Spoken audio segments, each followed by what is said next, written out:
What's up, guys? Welcome back to the My First Property podcast. And today we have a friend and audience. This is the second time we met, right?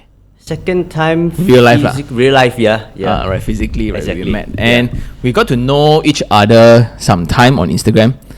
And it's weird because I know you via you tagging me on your materials.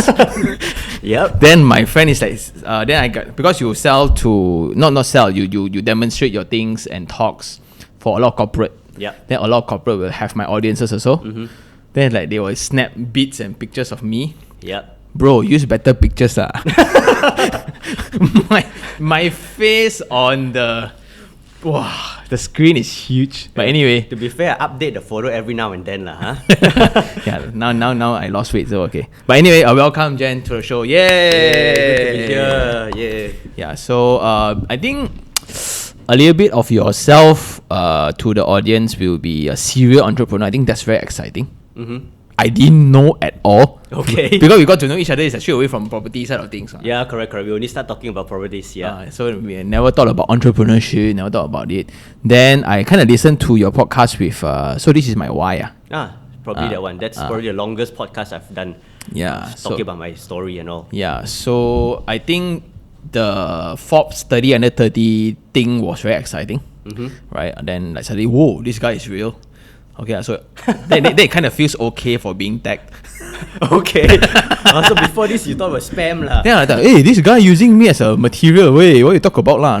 This is always my thing lah. But maybe for the benefit of the audience, you can kind of introduce yourself a little bit.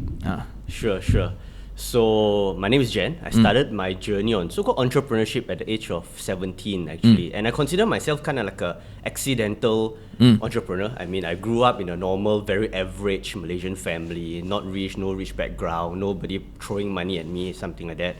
But in that process, I wasn't really gunning to become an entrepreneur. I didn't grow up with a dream to become Elon Musk, Mark Zuckerberg, the next Bill Gates and all that. In fact, I started my first company because I wanted to get a job. So very contradictory. Right? Many people grew up thinking that, I want to become the next millionaire, billionaire, so I want to start business. For me, I start business because I want to put on my CV when I graduate that I start a job before, I start a company before, now it failed, but because I've done that, give me a job lah. So that was my intention of starting my business. Back then I was in year 1 college. Yeah, it's interesting because when I was in college, I realized that I needed to be different from my peers. Everybody can study and get good grades. Everybody can join clubs and work part-time and get that kind of work experience, right? But I wanted an experience nobody could easily replicate. So that's why I went to this path with the intention of building my CV that looks better than others. But long story short, that did not happen until today. I never had to build that CV. Yeah, so it's very interesting because that first business when I got into it, right, then I realized that I really enjoyed the building process. I really enjoyed the learning. I really enjoyed the hustle. It was very, very difficult because at that young age, right, at 17, I got turned down by many people. My friends looked down on me. My lecturers at one point in time, just study lah. Why are you doing all this kind of thing? My parents as well, right, were saying, you should be working, studying, spend more time studying. Don't work. We send you to college, blah blah blah. Very typical Asian Malaysian family kind of comments. And it was even more challenging when you see your friends going out and have fun. They're going to cinemas lah, they go yam cha lah, they just hang out, in between classes. Sometimes you have a morning class and a 5-hour break and an evening class. People just go out and hang around, and then I'm like, hey, no, I got some client meeting. I have to meet my supplier. I need to meet my customer, And they just think I'm crazy, right? And then upon graduation, I think that's where it hit it the most because I was still doing just very mediocre at the point of time. And then you see your friends buy car lah, go holiday lah. It's one of those silent flags where you come out, hang out, and then they put the car key on top of the table lah. I just got back from Japan, so tired. And I'm like, wow, good for you lah. I cannot enjoy that kind of luxury, but it was a process that I really enjoyed. I told myself that if they're given another 2-3 years, if there's no real breakthrough, then maybe I would really start building the CV and get a job. But guess what? That didn't happen. Things started to pick up. And then I continued to own my craft in this whole entrepreneurship journey, right? Then from one business led to actually 7 others. and then finally OpenMinds, where I'm at right now. Yeah, so sorry for not doing good enough research, but OpenMind was the only one that I can associate you with. Yeah, so like, why this guy keep using me? And then they keep finding out, then that day you had a launch also that I was supposed to go, but my kid fell sick. So what is OpenWorks actually?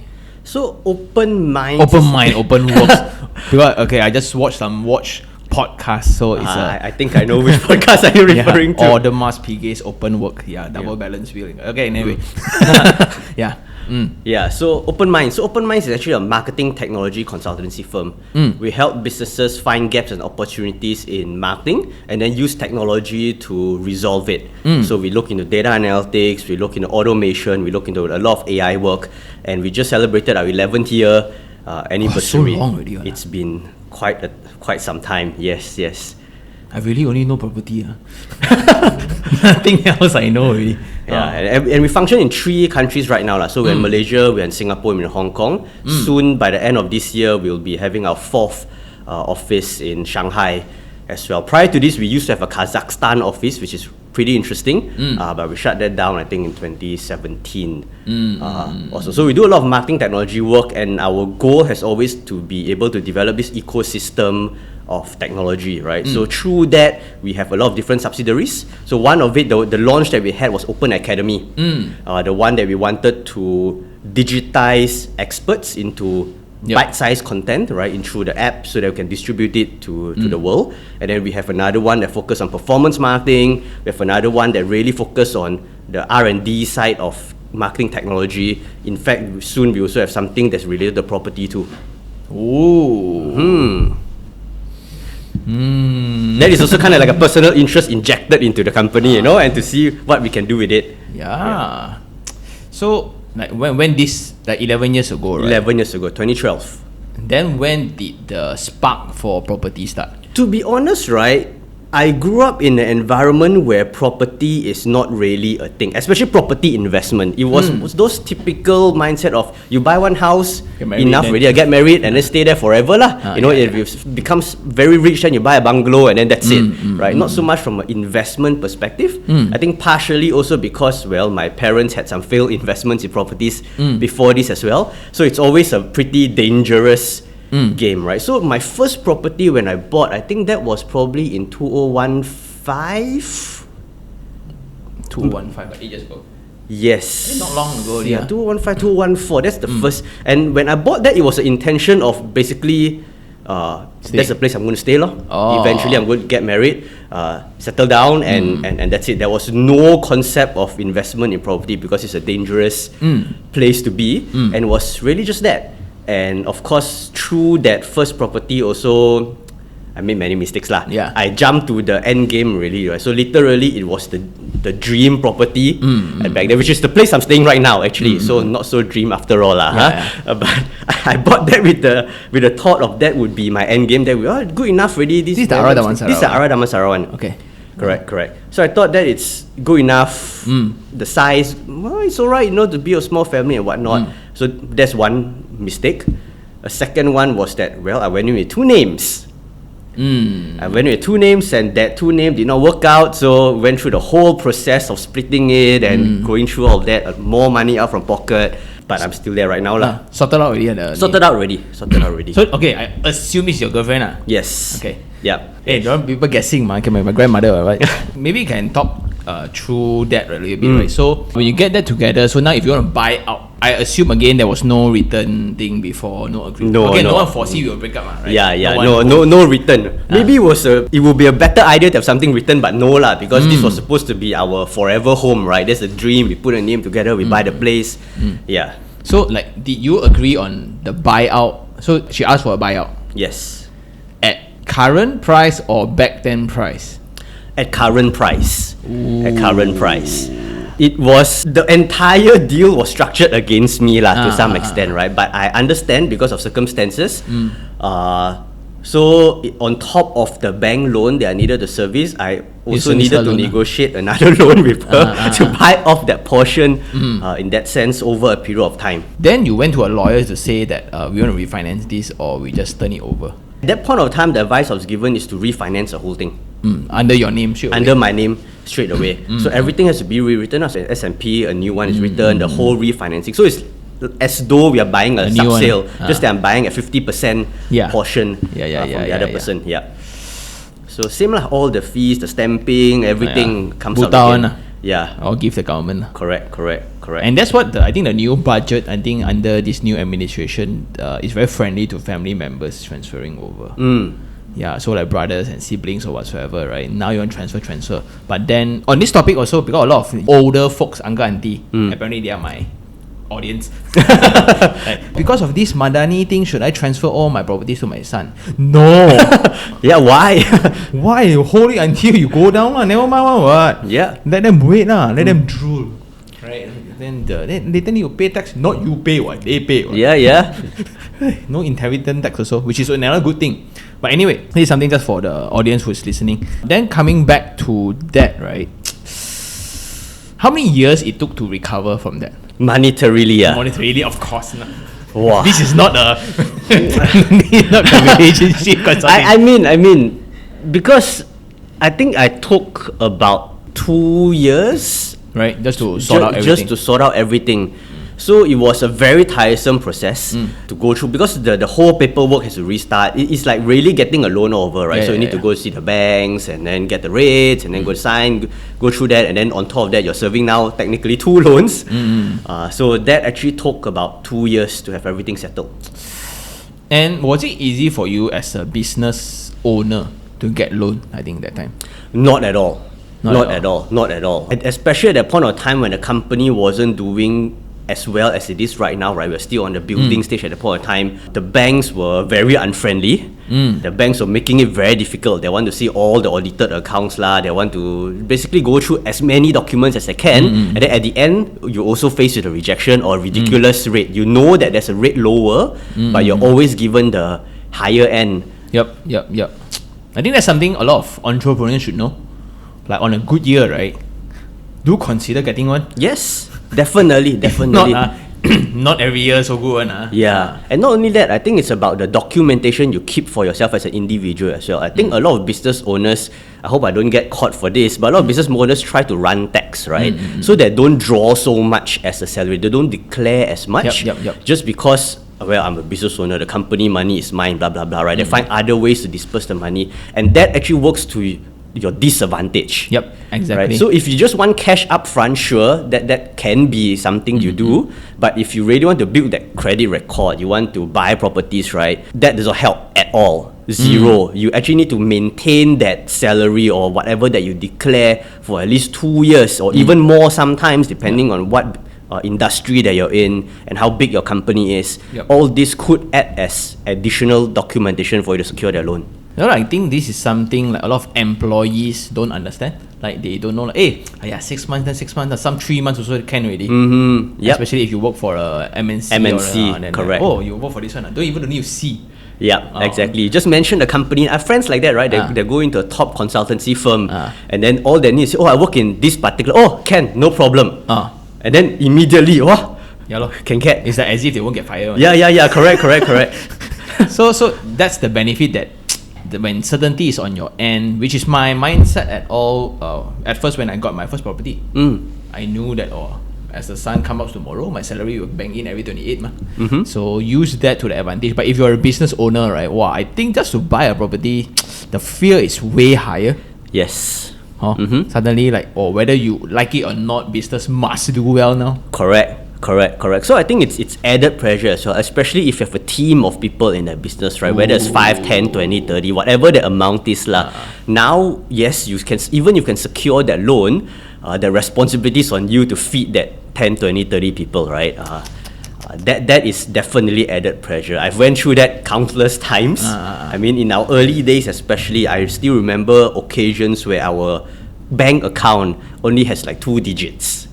And we have a team of 25, right? And me and my business partners were like, whoa, Can lah. We just need to hope clients pay and somehow cash flow gets activated. And I think many business owners, especially if it's their first business, they don't pay attention not just to their own personal credit, but also the company's credit health, right? Many people tend to just, got spare money, just put in FD, or they just really use the cash really dollar to dollar on the monthly basis. But they also forget that as a company, you also need your own credit line. And banks only like you when you are doing well. The credit line is only extended when you are doing well. So it's kind of contradictory to some extent, but that's how the financing world works lah. Yep. That's why throughout COVID, suddenly everybody understand what's credit line. What is 90 days, what is 180 days. But then, that's why sometimes people are very envious of business owners because you got cash rich, right? And the misunderstanding of cash on hand doesn't mean credit. Yes, 100%. So this is something that I think business people should understand, right? If not, you get all the money in the world, right? Then you still cannot buy a house. Yes, correct. Then you suddenly take one lump sum of big cash and buy, right? Then you activate another problem. Correct. Then you flag something somewhere. Exactly. Then they come an officer kind of knock in your door. Hey, hi, spot check. That would be a totally different nightmare. Then after that incident, like Jana, you also say that your parents also made mistakes in investment. Wow, then how did you buy your first? They were actually quite reluctant, right? But being running my own business, I knew how to say the right things and pitch and build a case lah, basically. So the thing before I bought the one in Ara Damansara right now, I constantly seed the message to my parents as well, right? That I'm looking at this showroom this weekend. I'm going here. I'm seeing this. So I shared the brochure. I had the conversations. So good of a son you are. Just to have the conversation, right? So in the beginning, there were of course a lot more resistance. Like, why don't you buy? You're not getting married yet, ma. You just continue to stay here lah. With us, not good, man. We can have dinner, whatever. So all this family pitch starts coming out, right? But over time, right, when I share, and then finally when I say, hey, I think I've decided with this one, they were actually quite supportive when that happened. But when I separated with my girlfriend, then a different story lah. Nah, I tell you already lah. Nah, see? Nah. Yeah. Correct. Then suddenly, right, wow, as though there was a crystal ball and everything got foretold. Yes, correct. I think this is also something that we as investors, right, we all go through the same. Like, for me, this one, my first property, I just buy, then I tell, I buy a property. Okay, wow. Then they're like, what? You got loan, man? Like, duh. And this post-game analytics syndrome, I call it. So when you make money or not, right, everyone always comes to you later after things happen. But during the game, like what to do, right? Everybody keep quiet. Right? Yes, and it's not just with investments. I think in business also the same thing, right? You start a business, you go into it, and I told you doesn't work one. You know why you didn't listen to me? You didn't read enough. You didn't research enough. Then you do well. Then see, I told you so. Sure can do. It's a good time, right? Sian, Too often. So okay, because my entire theory of doing this channel also because I think property as a topic within the dinner table conversation is not done thoroughly enough lah. I agree with that as well. It's not done thoroughly. At least in my family, I think a lot of my friends' family as well. It's something not talked about unless the family has a history of successful investments, right? Then they will talk about it, right? So I know some of my cousins, their family has a string of properties as well. So that's something very natural. They always talk, hey, there's this showroom. Do you see? This is the price right now. Do you buy or not? So that's very common, but not in mine. Mine is always property is related to kind of throwing money down lah. You should save it. You should do it. Go holiday even better. That kind of a mindset. Then after that, how was your second property then? Because it's so hard to get the first. Because I always seen this, right? Once they have a painful experience on one, that creates the stigma and buy property investment for the whole family tree. Because every time people want to buy something, you see, that Coco also face the same thing already. You still want to repeat. How was how did you get back into the second thing? I think because after everything settled, when the dust settled for the first property already, after the separation and everything got in place, then that was the time I started getting a little bit more exposed to the concept of property investing. But again, of course, that was very preliminary. So a lot of the things that you share on the channel, I definitely did not do. Didn't visit 20 and whatever else, right? Yes. But I went into property because that time of the period we are already starting to service some property clients. Yeah. So that is where conversation started, right? So we were forced to showrooms because no choice. That is our client, right? So that's where we started learning a lot more, and because they are our clients, we also get those associate rates and the pre-sale. We get to choose units first, and a lot of benefits that comes with that as well. So there was this particular one that I thought, not bad. I knew the entire master plan. I understood what was going on, and it was a good deal. So I went to it this time without parents' knowledge. This time I just went in on my own. Way easier. Way easier, and I thought I knew lah, right? So I went in. That was my second. That was in Bukit Jalil. Nice. So this is where I try to have conversations with a lot of audience, right, on the hurdle here. Not so much on like what to do and all, like I want to buy, then how actually like you get what I mean? Once you step into a sales career, then you're pushed into the whole journey. Correct. And they're very good salespeople. Sometimes you go in without the intention to buy, right? But their pitch is so good that you booking first never mind, I can refund, right? Book first lah. Exactly. Every time sure walking out with a booking form. Sure. They're very good at their job. So when did you came across my channel? The funny thing is that I've watched some of your early videos before, but I think at that point of time, it really did not click because maybe I was still very early in property as well. So it was always like a review video that randomly popped up, right? So I knew of your existence, but somehow it just did not click, like what were you trying to do and what you're trying to achieve of your channel as well. It only started getting real maybe during the pandemic.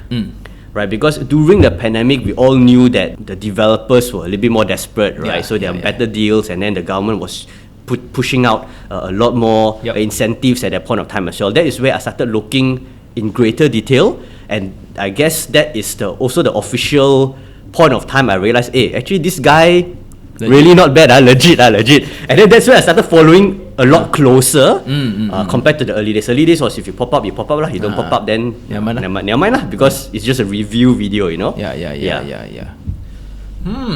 I think pandemic was the days where suddenly like everybody. And the cool thing is I got a property during pandemic Then there was a lot of nasty comments around that video. And I print screen all of them. Okay, wow. So it's going to hand over soon. And I bought, I think the property was 600 plus per square feet. Now latest in Bukit Jalil, right? Latest asking price is 1,000. Yeah. I told you so. But no more such thing already because that time again desperate everything. Yes. Interest rate was 1.9. Exactly. So that's where I got my third one during pandemic. It's way easier to qualify for loans that you usually cannot qualify. Correct. That was the first time I felt that the bank actually wanted to do business with me. That they're so happy to have the conversation, Then selfish question. When did you put me into your materials? Actually, as soon after the pandemic. I'm not a trainer or speaker by profession, right? So I'm more of a consultant. I help brands directly. But every now and then, I'm given an opportunity to share about the industry, best practices, what people should look out for. And I'm blessed to be invited to universities, tech conferences around the region. I see you all in talks lah. So there are a lot of talks that I do, right? So one of the trending discussion points is always content creation, like what kind of content people should be creating. And naturally, I would find education content, things like you are doing and many others, some of them are doing, whether it's in podcasts or videos are doing as well. And I thought that it would be good to show them that even in a boring industry or a legacy industry like property, real estate has been around for forever, right? And even a topic like that could be turned into an educational content, right? Of course, I have other examples from different industries as well to put up the picture, just to show a point that every industry, no matter how boring you think it is, you can turn it to education content. You can actually push it out. So you are one of the prime examples that I've been bringing around as well to show. Cool. How nice if my face is a bit more handsome. Handsome lah. Ugly also can buy that. Okay lah. Okay. Okay. I want to go through this because like just now you were a bit shy in sharing the properties mistakes, right? But I think that like now looking back, okay, let's not discuss how many already, but I see you acquiring a lot very actively. And you show here, oh, new property here, new property there. Then like I also cancel because I buy a sub sale, man. That's why it's way longer. Yeah. So then like, but can you also share like from your perspective, right? The common mistakes. Let's list like 4 common mistakes that you and your peers would have gone through. Then you hope that you can avoid. I think the first thing that comes into my mind, right, is actually believing everything the agent or the salesperson is telling you. I didn't say one, that's the first thing that comes to mind, because I mean sometimes they sugarcoat many things, right? So sometimes the facts are real, but because of how they package that fact, right, suddenly it becomes very relatable. They are trained to tap into the emotions very well, so it's very important to verify that. I also found that sometimes even if they're able to show you an Excel calculation, right, of see this is my research and all that, you actually don't need to rush.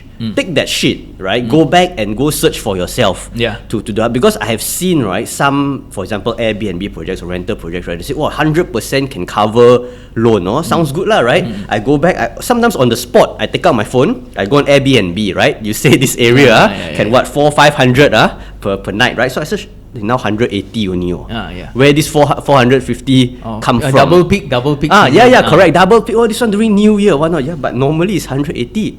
So how does this work out, right? So many people just stop at that point, right, without doing that additional double confirmation, which is very, very important. Which reminds me, there was one time as well. I won't disclose where this project is. Somewhere in PJ, right? And this new, I think it's a Soho or condo. I can't remember. It's connected to a mall.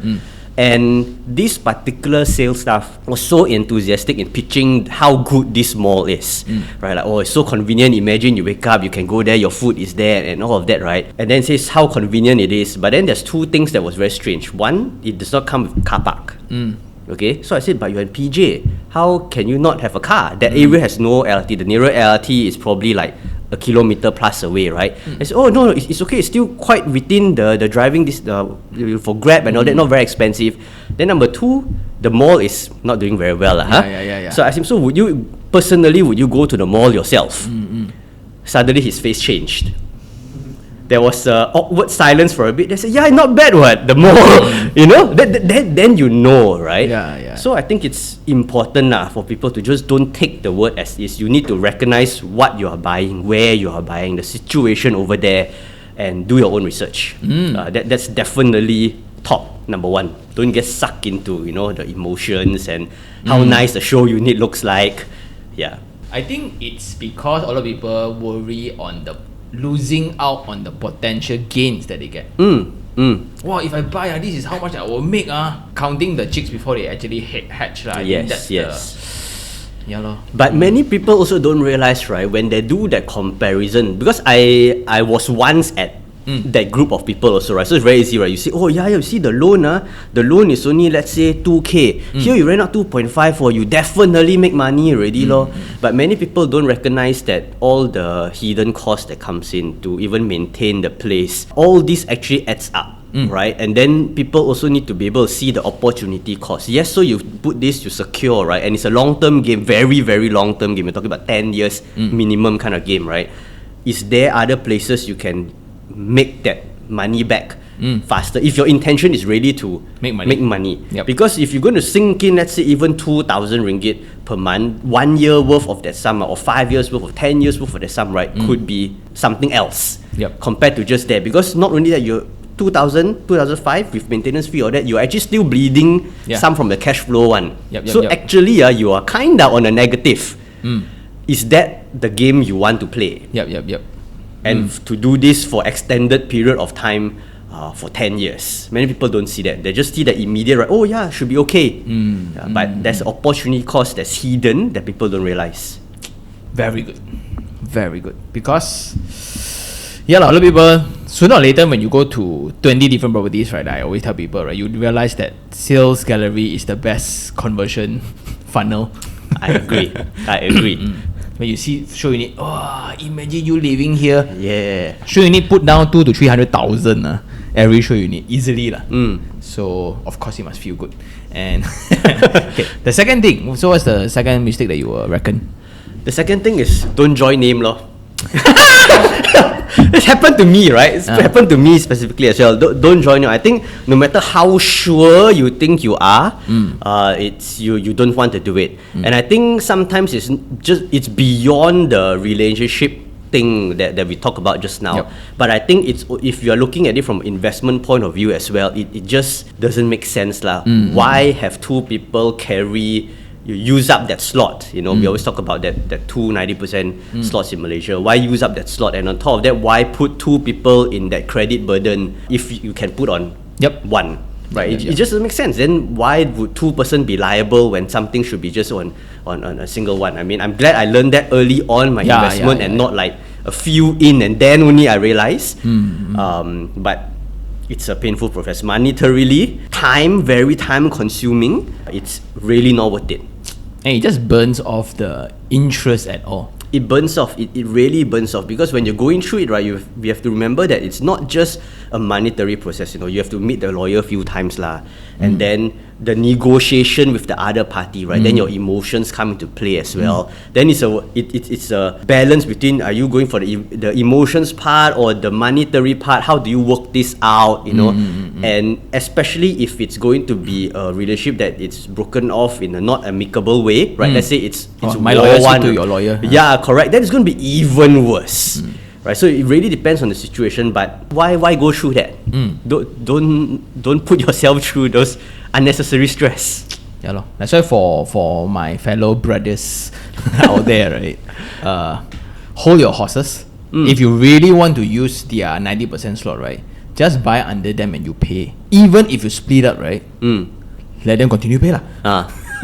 You don't have to actually be liable, you know. Yep. And I think the liability is worse than every month paying. I think that is something you learn. But there's also this debate where, because two person only can qualify for the 300,000 property, right? I really need two person just to qualify for that.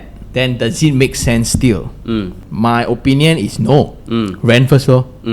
If you cannot afford the house that you see on, right, just rent first. It's clearly stated that in your face you cannot afford. Yep. Why die want to? I share the same opinion right now, but I can so-called relate to those that say that, because I was also in that boat, right? And I use temptation because it's really temptation one. You know, we still have the stigma of, if I own a property, it's mine. And somehow that concept of it's mine, right, feels very good as an individual, right? Oh, we have our own place. I have house, you know, you don't have house.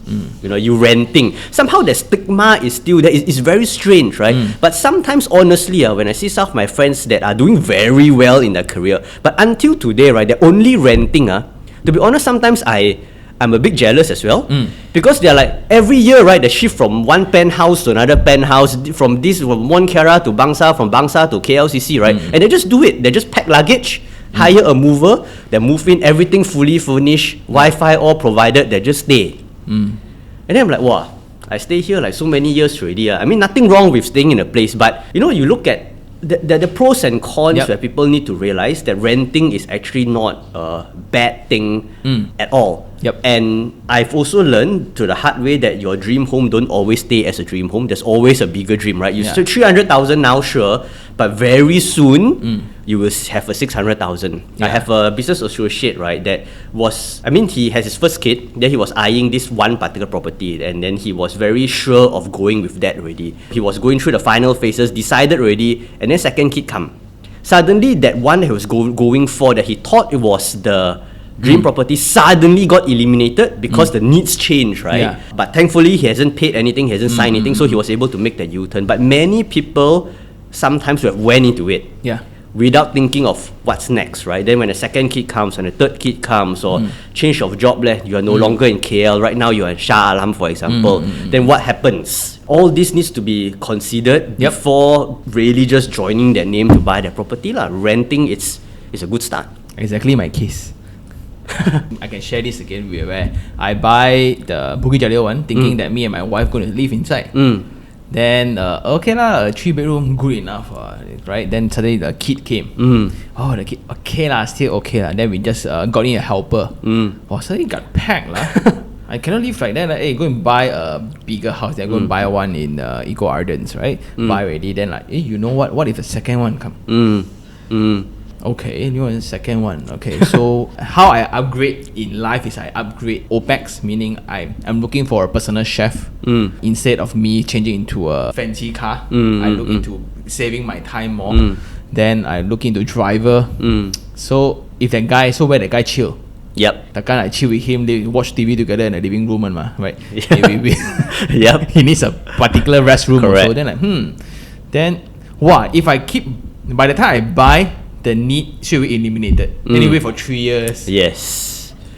So exactly. That's where I realized that maybe renting is not that big of a deal. But especially if you are single, right? 1+1, it's so easy to move. Yeah, it is. Like when you say one luggage bag, right? Yeah, correct. Wow, I think I hear that, I'm so envious. Because like 98% of things in the house is all my kids, man. I just need a laptop. I can go already. That's true for you. For him, it's now I need to engage a lot of movers. Like if I want to move out, right, I need to plan. Yep. Wow, that's a good lesson. The second one, don't join him. Yeah. And I think you're the second guest that shares this. Really? Okay. The first one was pretty dramatic, the younger one, right? I think the property just hand over, so I should check it out also. Yeah, you were saying? No, I was saying that apart from going through that mess, some people also don't realize that if something like that do happen, depending on where you are financially, right, you may not even be able to take on that loan yourself. Because it's a joint name, right? And then you love the property a lot, you want to stay in that, so fine, you're going to buy over. But if your earning capability has not reached that 300,000 loan side of things as well, you may be forced to let it go. And that would be also not a nice process to go through, because now you technically don't have a place because you can't own. Right? So that's why I think I've heard you also shared on the channel where it's also important for people to focus on their own earning capability first as well, which is something I resonate a lot, right? You need to be able to have that base before you make big moves like that. So having that joint name also has that risk, right? Because what if it's 1 year in? What if it's 2 year in? You know, maybe you project, your salary can reach a certain point, but that takes 5 years. Something bad happens in 2.5 years. What happens next? Then you may go back to renting. I don't know, right? Something else to also think of, I guess. Yeah, lor. That's like a big taboo that a lot of people don't want to talk about. Sure, my loan keeps getting rejected. Why? You're poor. Then suddenly, why you discriminate? Now you think you YouTuber, you can say people poor. No, you're buying a 2.5 million house. Bro. Yeah. A lot of people really don't get it, like how loan works. Like if the money installment is 2,000, you need at least 6,000 monthly salary to actually qualify it. That is provided like you buy a normal car, a minimal living lifestyle, then don't ball, right? Yeah, the challenge is people want everything, right? So they want a 2.5 million house, they want maybe a 500,000 car, they want everything at top notch at their range. So when that adds up, obviously it just doesn't make sense. Then when you say that you're not making enough, then like, Sean, you're very cruel, Sean? I think it's not even cruel. Sometimes I get people saying that, do you see what car I drive or not? How dare you say I'm not earning enough? Right?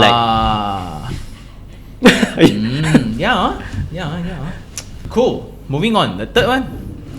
The third one, other than what I've shared, I think what we just talked about was probably the third thing as well. I think we inch into it, which is really working on your own capabilities and then buying within that capabilities, that range yourself. That whole dream home concept can be parked aside when you are building your particular career. You know, I think right now many people are starting to look into properties again, and everybody's like, buy house. Really? You know? There is, at least my circle and people that I speak to, especially younger ones, maybe they watch your channel, you know. So they say, wow, maybe this is the direction move. So people have that dream, and I think it's quite common in Malaysia to have that dream to own a house, right? So with that, it's more important to work on yourself first to build that capability. Then you have the option right? And don't get yourself trapped into that long-term hole of servicing the loan. Because at that time, you have a lot more, far lesser options to go about. Then it comes back to your situation, right? Because you're a business owner, okay, because of emotions lah, you want to settle down. But looking back, right, would you do the same house, maybe not join name, but buy the same house again? Because that down payment, that commitment could have been another new business. Yes. Well, if you look at it today, because now it's many years past, right? Actually, I don't regret because now also appreciated already lah. Okay. so I'm like, rental demand there, appreciated. So not too bad. But if you ask me at that point of time, I would say yes. I would definitely reconsider and pick something within my means. In fact, maybe I would just continue staying in my parents' place at that point of time. Save up a bit more, build the career a bit more stable before I proceed with a property at that range. At that point of time. Yeah. Because the extra 3,000 to 4,000 a month, wow, makes a lot of difference. Right. Makes a lot of difference. Yes. But I guess it's fortunate also because I'm not a car person, so I don't really care what I drive. So maybe that helps because the car loan usually takes up quite significant as well, depending on the car. Some guy said it's like 1/3 of your salary for car. Yeah, which is actually why crazy. Yeah, it's actually pretty crazy. Yeah. Cool. Because I take a very different stand to it. Because like, a lot of people like, if you're 25 again, would you buy properties? Like, to me, I would. Especially like today lah. I would like double down on whatever new technologies that's emerging. Buy later, make money first, right? Then only figure out how to buy. Because the changes and this myth of 10-year cycle thing, right? That was when technology takes so long to advance and communication takes so long to establish. Now, here got launch. Immediately you know. Correct. Last time to just get it out, right? Need 3 days, newspaper. Correct. Billboard lah and all of that, So I think this 10-year rule, I think no more already one. A lot of people 10-year cycle, right? Property will boom, right? Like, who makes this rule? Yep. But true lah, I think if you are much younger, it always pays off to work on your career first, right? Build that net, build that savings that you have, build your credit score, build that monthly income that you have to create options. I think the best part about that age, right, is you want to put yourself in the position with options, I think rather options than is a good locking word. yourself down, right? Because look, if you're 25 years old, I mean, let's say you get a 4K salary lah, right? Do you really want half of it or 3 parts of it to go into something, and then you're surviving off 500 ringgit per month, 1,000 ringgit? Really, meh? Is that the life you want to live, right? But why don't you build that up a bit more, right, to about 6,000, 7,000, I don't know, whatever the amount that your career allows you to. Then you have options. You can decide, hey, should I buy this? Should I not buy this? Should I spend on this? Should I spend on something else? I think that is going to be a far more fulfilling life than just saying that I got a house, I got a car, but I'm living out 500 ringgit every month. I would add something to that. I would actively pretend I own a house. How does it work? Okay, so it's like, hey, why suddenly when banks force you to pay, right? No matter how unhappy you are, you have 1,800 to pay the bank, whether you like it or not. But suddenly when there's no force, right? Oh yeah, never mind lah, this month blue already. Okay. So suddenly that month, only go vacation, then budget for new watch or whatsoever. Suddenly, if you don't have that rule, it wouldn't happen. Why don't you play pretend? Like 2 years later, you want to buy a house. Start practicing today. Every month, right? Just tax yourself 1,000. Right? Then like whether you have a house or not, this is the feeling of having a house.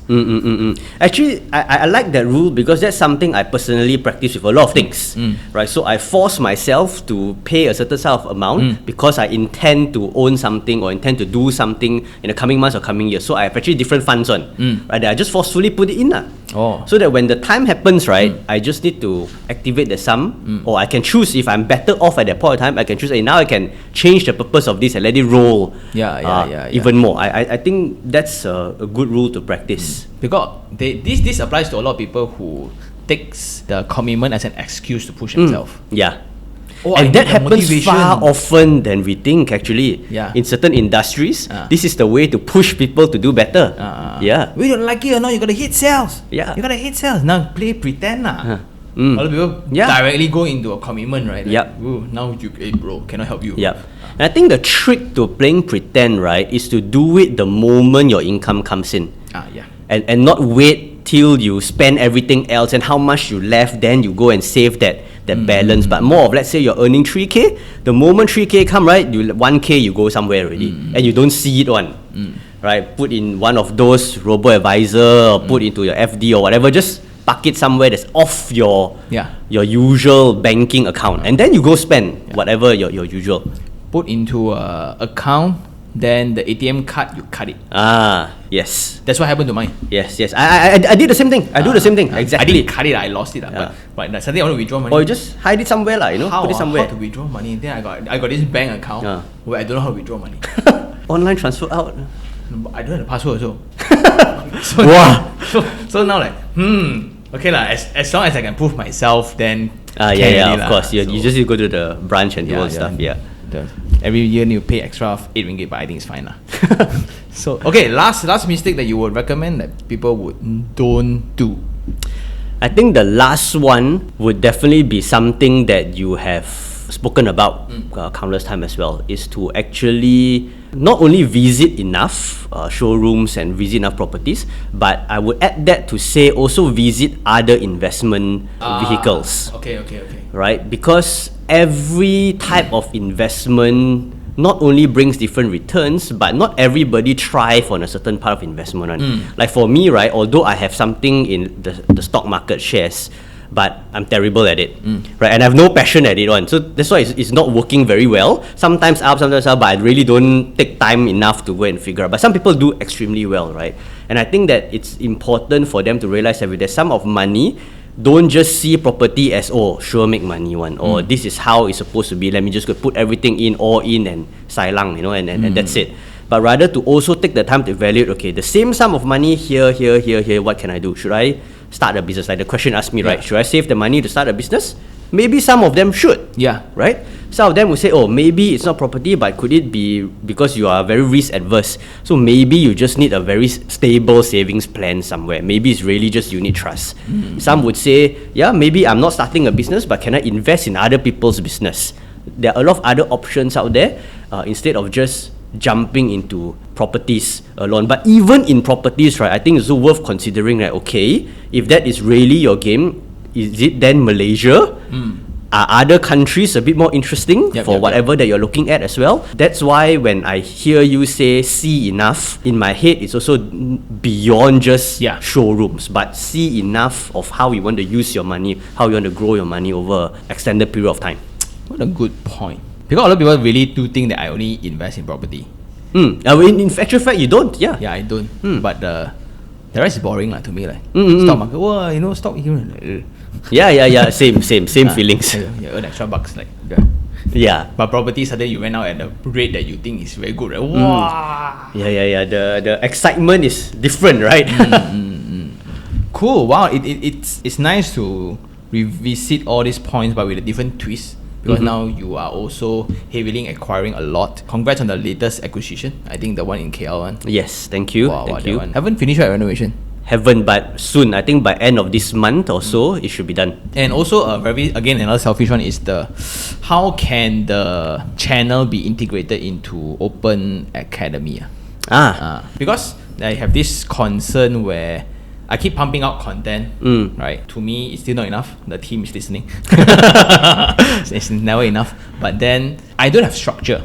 So like for you guys who found me during pandemic, right? Then there's a natural progression. Or like you grow with Sean content, right? Yeah. But then for new friends that, hey, you go and listen to Sean and you go jump into the latest podcast, right? What is he talking about? And then he's like rapping while some of the old birds are listening to my podcast at 1.5. Yep. Sean talks so slow half an hour how to finish, right? Then sure, just 1.1. So that's where I need some structure to the content, right? Any ideas on how to do it?